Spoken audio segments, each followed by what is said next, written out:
My love is not a hunger. That is the first thing she is making. Yes. Look, you have been talking of my glands, my nerves, my flesh, my cells, and all that kind of a thing. My love is not. So that is what she is trying to dispel, the falsehood part of it. My love is not a hunger of the heart. My love is not a craving of the flesh. It came to me from God to God return. So that is the truth. That is the truth, you see. It came to me from God to God return. Now, this line we have seen in many contexts, worded differently. From Ananda we come, to Ananda we go. That is the Upanishadic line. From Ananda we come, to Ananda we go. In this manner, she is repeating the Upanishadic line. She has read Taittiriya Upanishad and she is rephrasing Taittiriya Upanishad by saying, from God we came, to God we go.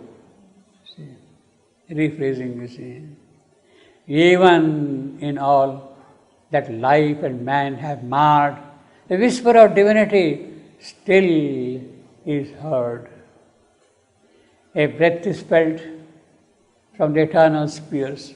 So here also we breathe heavenly air sometime.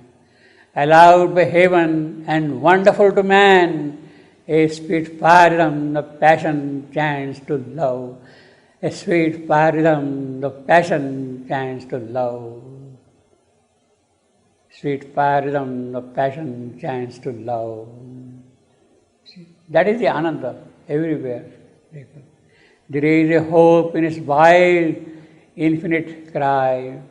It rings with callings from forgotten heights, and when its strains are hushed to high-winged souls, in the empyrean, its burning breath survives beyond the rapturous core of sun that flames forever in skies unseen, a voice of eternal ecstasy. Now, Savitri could have made a kind of a quick, routine answer. Look, you are talking of flesh and nerves and all that. It's all wrong. You are not understanding this thing, that thing, you see. She could have made a very quick, routine answer, rebuttal of every point by saying, no, this is not like this is not like that, etc., etc.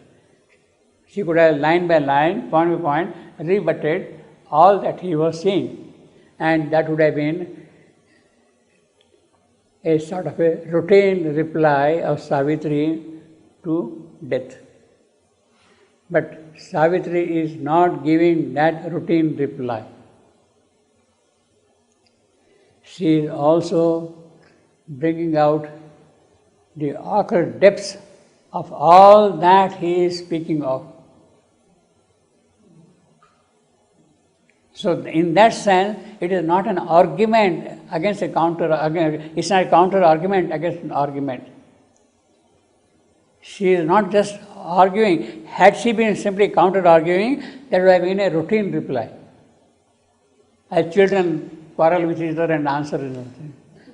It's not that kind of way. What she is doing is, she is bringing out something deeper, something occult, something more powerful, and it is that which is really more impressive, more significant. There is a hope in its wide, infinite cry. That could be a routine reply. It rings with callings from forgotten heights. That could also be a routine reply. And when its strains are hushed to high-winged souls in their empyrean, its burning breath survives beyond the rapturous core of sun. That is not routine. That is the occult.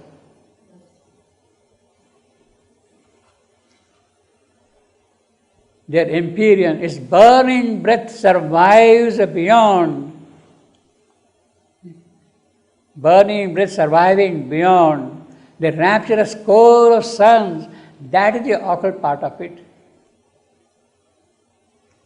And it is that really which gives a kind of a weight to what she is saying.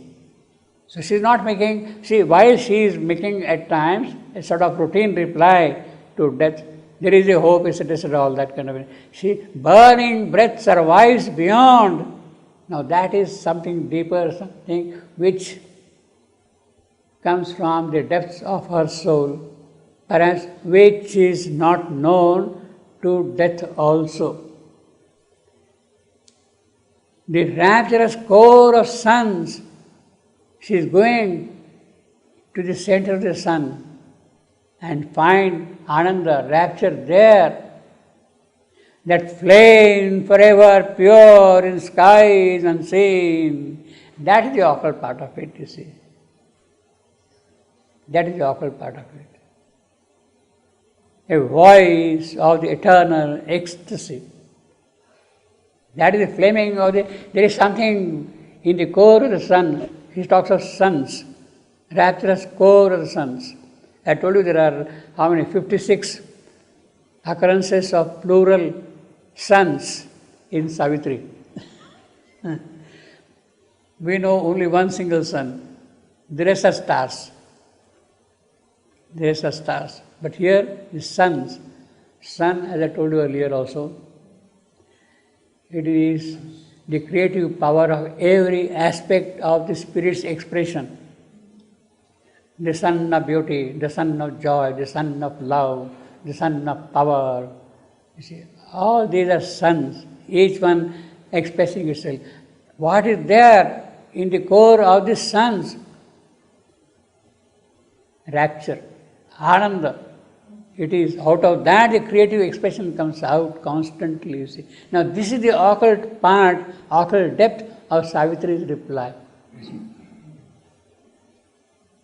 That flame forever pure in skies unseen. Obviously you don't know. All the suns are there burning. The sun of rapture, sun of beauty, sun of truth, sun of love, sun of power, sun of ecstasy, whatever you want to call them. They're there. We don't see them in what sky they're burning. But it is that which is there, a voice of the eternal ecstasy. One day I shall behold my great sweet world, put off the dire disguises of the gods, unveiled from terror and disrobe from sin. Disrobe from sin. This world, this sweet world, is robed with sin at a moment. And she says that one day I will come and take away the sin from the world. What is the sin this world has committed? That's why he was playing this role, because he knows this and he wants to avoid it. Yeah. What is the sin that I have committed that I am here? My sin is that I entered, disturbed, perturbed, stirred up in conscience. That is my sin. That sin has to go away. One day, the terror and disrobe from sin, put off the dire disguises of God. I can't do that. But Savitri has come to do that, to remove the sin from our souls. We have seen last time, earlier also, no? Savitri committed two sins. Yes. The original sin of entering in conscience, and the second sin, the last sin of bringing down divine here. I have come for that. I will disrobe the world from that sin. She is asserting again, you see. One day I shall behold thy great sweet world, my great sweet world, put off the dire disguise of the gods. The gods have put on this disguise, unveiled from terror and disrobed from sin. Appeased, we shall draw near our mother's feet. When that sin is gone, then only we can go closer to our mother.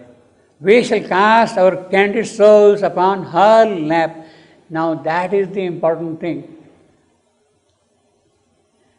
We shall draw near our mothers. We shall draw near our mother. When we can't draw ourselves to her. We can't do that. We cannot draw ourselves close to our mother. Only when Savitri removed the sin from our soul, then we can draw closer to our mother. She has to do that thing for us. We had to sort of go by what she will do in us. It is she who will disrobe us from our sin. Savitri who will disrobe us from our sin. And only then can we go closer to the mother. So our path to the mother is via Savitri. Read Savitri daily, early in the morning. Write Savitri, chant Savitri, sing Savitri, draw painting Savitri. That's what you are doing, no? All of us are doing. All of us are doing. Then we can draw ourselves closer to the mother. We shall cast our candid souls upon her lap. Then shall we clasp the ecstasy we chase. Then shall we shudder with a long sought cord. Then shall we find heaven's unexpected strain. But this is the condition. Yes. This is the condition. One day I shall behold my great sweet world, put off the dire disguise of the gods, unveiled from terror and disrobed from sin. She has to do this work in us. We had to make her do this work in us. We had to make her do this work in us. Then only all those glorious things can happen.